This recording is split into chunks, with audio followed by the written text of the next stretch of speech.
All right, welcome back to CFI's Personal Security Series. Now, this is a series of videos that we're doing for the CFI Valkyrie Club, a women's shooting and training club, but these lessons apply to anybody, right? Because security, personal security, is about a lot more than just carrying a gun. That's a big part of it, but it's about a lot more. Today, what we're going to talk about is car safety, a way that you can stay confidently and calmly aware of your surroundings and taking proactive measures to be safe in arguably one of the most dangerous parts of your everyday shopping trip, getting in and out of your vehicle. So let's check it out.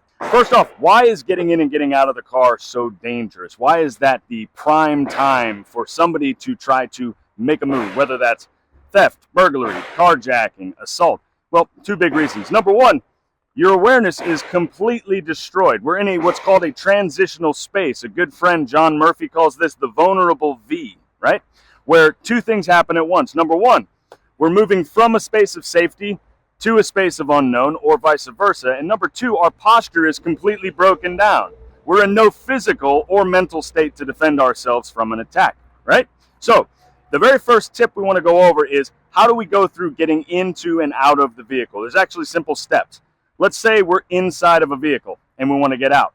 I want you to think of this acronym when it's time to get out of the vehicle or get in. And guys, this isn't about being paranoid. This is just about being calmly aware, being prepared, staying in condition yellow. So first thing we're going to do is we're going to scan. Check our mirrors, check our surroundings. We're entering into an unknown space. We're going to scan. Then we're going to open and exit quickly. And then we're going to immediately lock the door.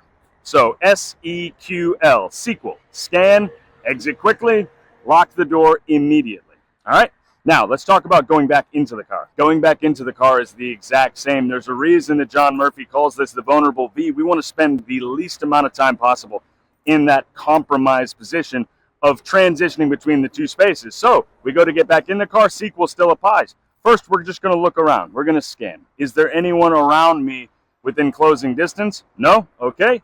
We're going to open up.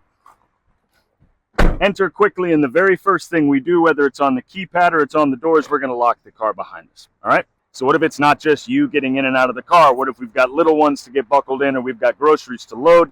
A few simple tips there. The first one, the most obvious one, spend as little time as possible with your back exposed, completely unaware of what's going on around you. You can do this in a few ways. If you've got multiple kids, especially if they're of an old enough age, you can get them loaded safely, shut the door, have them take care of buckling each other in the back seat, and you get in and confirm from the front seat.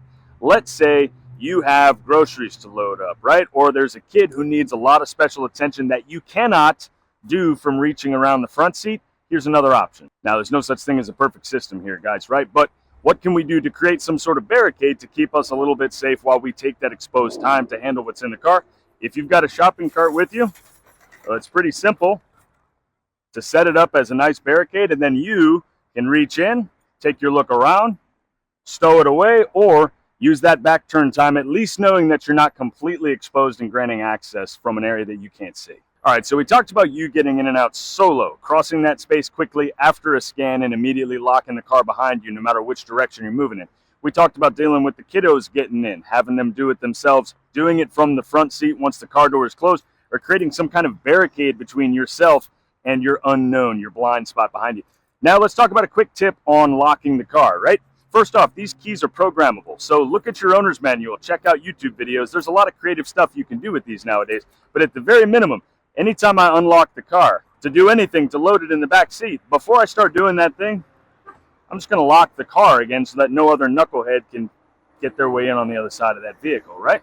So as soon as you open the car, you get it unlocked to do what you need to do, just go ahead and hit that lock button again. Make sure nobody else has access to the vehicle. And the last bonus tip for the moms and the dads out there, right? It's summer, it's hot. We're dealing with 100+ degree days regularly. There's always the fear around potentially leaving a child or a dog in the back seat. An easy, simple habit, just like all of these things, right? Not paranoia, not thousands of checklists, but an easy, simple habit you can start getting into is, when you set up a child or a pet in the back seat, take either your phone or your purse and put it back there with them. No matter what, no matter how forgetful or stressed or road rage you get, when you get to your destination and you do not have a wallet to pay for the thing you need to do or a phone to call the people you're trying to meet, you will be getting into that backseat to go get it. So those are our tips, guys. I hope this helps you stay a little more aware, a little more confidently prepared, not paranoid, just aware. All right, guys, stay safe out there.